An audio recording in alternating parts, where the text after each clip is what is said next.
Since we have Adrian with us, who's with Kinetic Worldwide and oversees all digital out of home for Kinetic Worldwide and Group M. And one of the biggest media buyers on the planet. We wanted to take advantage of that to sort of help level set where the market is and what he's seeing in the market, and also talking to clients about and the ways in which he's integrating this medium into an omnichannel plan. Adrian, welcome. Thanks for having me. Let's start with the state of the market. Let's come at it from a couple of ways in terms of where we're seeing growth in media spend, but also how you're interacting and how you're pitching this with clients. Yeah, I think the market overall, like out of home continues to be a channel that has a lot of interest from media buyers. There's a lot of exploration with digital out of home.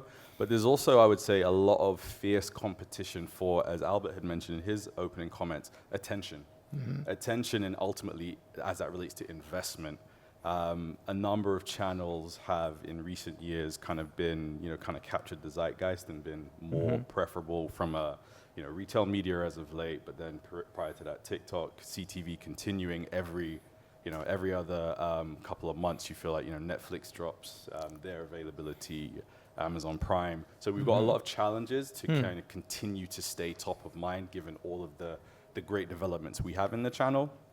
And I think we're taking the relevant steps to do so, but we could be more effective at doing it and ultimately follow some of the clear trends that are apparent in the market.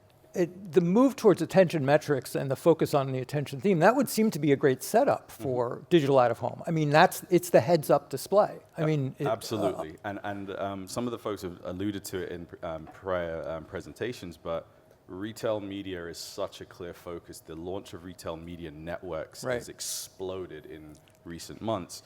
Out of home is literally on premise, in proximity, and on the way to store. Right. So it's a no-brainer for us to lean into that and tell a story that ladders up to the investment that's happening across the digital space where, candidly, we know 90% of all retail transactions still happen at physical retail locations. So we should be a no-brainer on a plan. And I think part of what, kind of the topic of this overall conversation is how to bring out of home to the omni-channel mix. I think we've spent a lot of time operating in silo, very specialized teams, but that specialization doesn't always make its way over to other parts of the business that see more of the investment and frankly have more of the attention. Mm-hmm. But RMNs, the rise of RMNs actually should be a help to this field, really. I mean, it is a data set that really could help drive a lot of these screens, which are at point of sale or close to point of sale. And we're seeing that growth, Is that driving some of the screen growth? I'm curious about how the inventory is expanding, where we're seeing screens going, where the areas of growth are for sort of opportunities for screens. Place-based screen growth is is boomed as a result of obviously cheaper technology and ultimately the ability to put a video-enabled screen at places like retail, where there is high demand for trying to reach household shoppers and key decision makers in households. Ultimately, everything is kind of becoming, retail media is now synonymous with just performance marketing. Everything laddering back to trying to get a consumer to make a purchase against your brand in any given context, whether that's a CPG at a supermarket, energy drink in a gym environment, like this, everywhere is becoming retail media synonymous with performance. Is the data infrastructure sophisticated enough now to close the loop so you really are able to see that impact? I mean, is that one of the driving forces here? Are we seeing a richer, better set of data come out of this linkage between RMNs and in-store screens? It's interesting because similar to what's happened obviously in social media and other places, some of the retail media networks are trying to become walled gardens. Right. So there is actually a little bit of breakage sometimes in being able to attribute performance properly. However, as the guys who are up here just before us are talking about, the first party data from the client is ultimately king. Like absent of trying to aggregate from a Walmart, from a Target, the actual brands know their sales and can attribute that and ultimately share that so we can better inform our media buying. What's since Group M has quite a global awareness. What are the key differences between global markets with digital out-of-home and the US? Why is it that I see some of the coolest case studies happening elsewhere? The US is a very, firstly, it's huge and it's largely fragmented. As an example, you guys can all hear the accent. I am from London originally. I transferred over from the UK office. You can buy 3 media owners digitally in the UK and take 80% of the market share. That's it. So there's not really a We're actually going to see some of that tomorrow, I think, with Aura. Right. And so there's not much variance in the market, and it's easy to hone in and kind of get what you need from just doing that. In the US, it requires a lot more nuance, right? A lot more expertise to actually piece together the right tapestry of how are you going to buy this to reach your audience across every key touch point, and subsequently, how are you going to deliver the messaging to them across those touch points? There are formats that exist here in the US that don't exist in other markets. You know, there's so many more opportunities to reach consumers here that other markets don't have to factor in. So their lens and their focus is very narrow by comparison. And that's one of our challenges here is how do we tell the narrative of out of home that encompasses everything that you get outside of the home? It's literally, you know, anything the light touches is ours. Let's start moving into, well, they're on F1 racers, right? We've got live LED screens on F1 racers now. It's a lot, and I think it's something that agency teams and sometimes clients struggle to wrap their heads around. Like, if you want to go in stadium, that's with us. You want to go, you want to go pizza boxes, that's with out of home. Like, all of it is out of home, and they struggle to grasp it, and sometimes fall back on their go-to. It's like all of digital. It's as scary as it is promising. Oh, absolutely. Let's talk about targeting and using omnichannel. And in particular, the data from other channels that is increasingly informing digital out of home. I think we saw Scott's gave us some glimpse of that, but what key data sets are we using now or are merging for targeting, for instance? There's a lot of, obviously, geolocation data that we get from mobile device IDs. I mean, that's great, but ultimately, client first-party data, the ability to actually attribute delivery in a market to performance is king.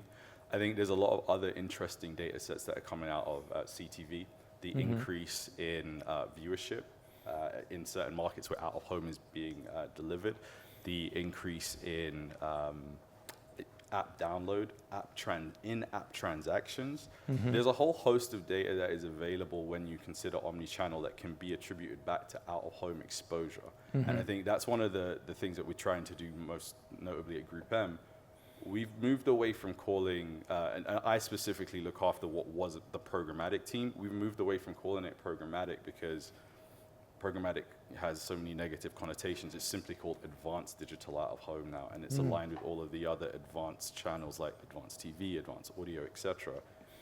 Tying those closely together allows us to derive so many more insights on how out of home is affecting consumers across the journey and why it needs to be included more as kind of a standard practice.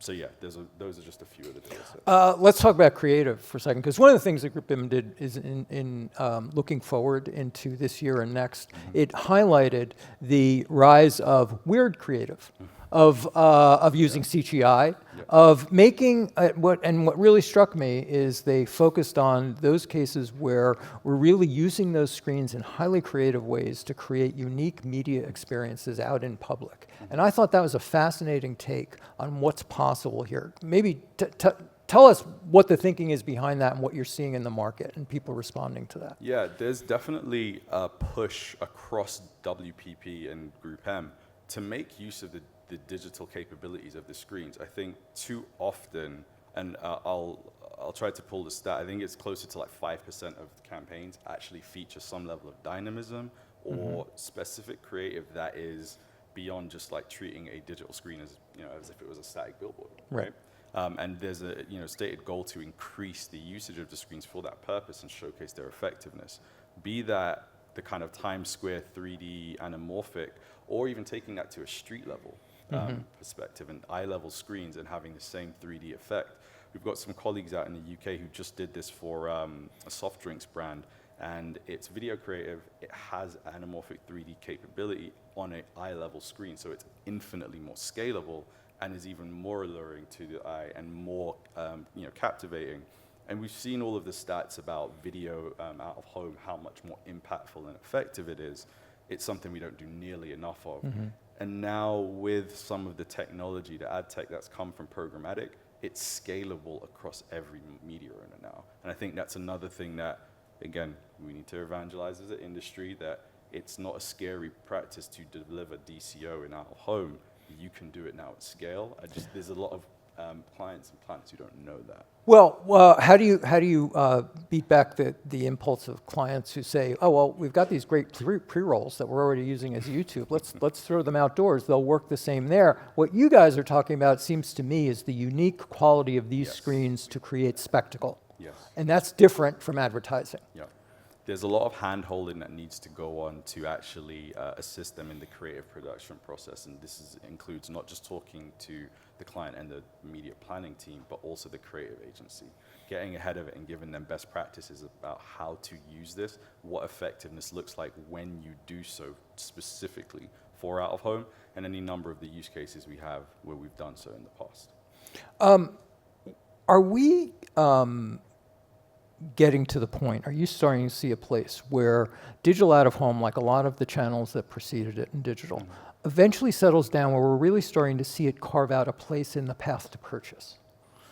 Where there's actually a role here as we start seeing the digital, all the stuff we talked about, connections to other data, connections to other media. Are we starting to see and get a sense of what's the profile of this channel in terms of the larger media mix and in terms of path to purchase, what role it plays? Yeah, absolutely. And I think we're benefiting from the kind of rising tide lifting all boats of the focus on retail media and the launch. Every time a Walmart Connect or Target launches any of their retail media networks, there's a focus and intent on retail media as a whole, and it's seen as what about all of the signage that's in store that's currently a static billboard or a cutout or whatever else they have, and how can we digitize that to create that as an opportunity? And when the focus goes there, then we can talk to planning teams about, we already have this set of inventory available there to do that right now.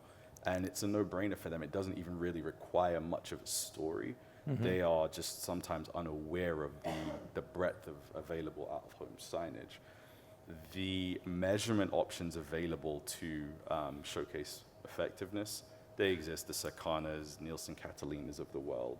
But again, being able to talk to a brand and have them provide first-party data and let them know we can optimize off of that, that's very powerful for them. Does it also help solve something about one of the pushbacks I hear a lot about RMNs right now is incrementality and whether you really can attribute your RMN buy to someone making a purchase they otherwise wouldn't have made, or that you didn't have them from elsewhere anyway. Does this help solve that somehow? It does in a sense, but I would say that each client needs to have their own purpose-built attribution model, and that's something that we're very focused on at Group M, is not trying to have a one-size-fits-all, because to your point around incrementality, not every brand has the same footprint, not every brand can be approached the same way. We've got a couple of campaigns that we've run on a purely omni-channel basis that are tightly integrated from all of the channels, retargeting across each other, and ultimately how we are measuring, and we're able to see the incrementality. And when you actually have that capability to prove it out, investment follows shortly thereafter. And we've seen that for out of home, particularly for retail clients who are trying to drive traffic to store and incremental store visits, incremental investment. We've seen that, and have seen now, like we're in like the third and fourth year of repeat activations at increasing scale as a result of those measures. Exit question. What are the 2 or 3 things that this industry, that you guys need to do, focus on this channel, need to do to overcome resistance on the part of clients and to grow the market? I think education is always key, and it's a collective effort. I think, again, having the onus be on the digital out of home specialists to evangelize digital out of home is, a bridge too far. It's so heavy a burden considering all of the things it encompasses. democratizing that evangelizing to an extent is something we're doing at Group M that allows so many more different touch points through the business to be advocates for the channel, so many more to be proposing it on plans, and as a result, keeping it high attention, high focus, and high awareness with clients when they are putting together a media brief. And then similarly, I think creating the conditions where you can showcase the effectiveness of out-of-home. It's not perfect by any means, but we have the means to do so. And it's really about just like, again, continuing to press forward with new ways to do so that showcase the effect. And I think, just go back to the two themes that we touched on already, is tying digital out of home more neatly to the two hot topics that are sort of dominating the zone, attention metrics and RMNs. These are the two things that are dominating the conversation in media right now, and if you can tie digital out of home to that and actually prove that it's actually helping those two concerns, I think it's important. Adrian, thank you very much. I'm going to ask for you guys to save your questions until after the panel, because Adrian's going to join our first panel for a broader discussion of this. Adrian Witter, thank you so much. Absolutely. All right.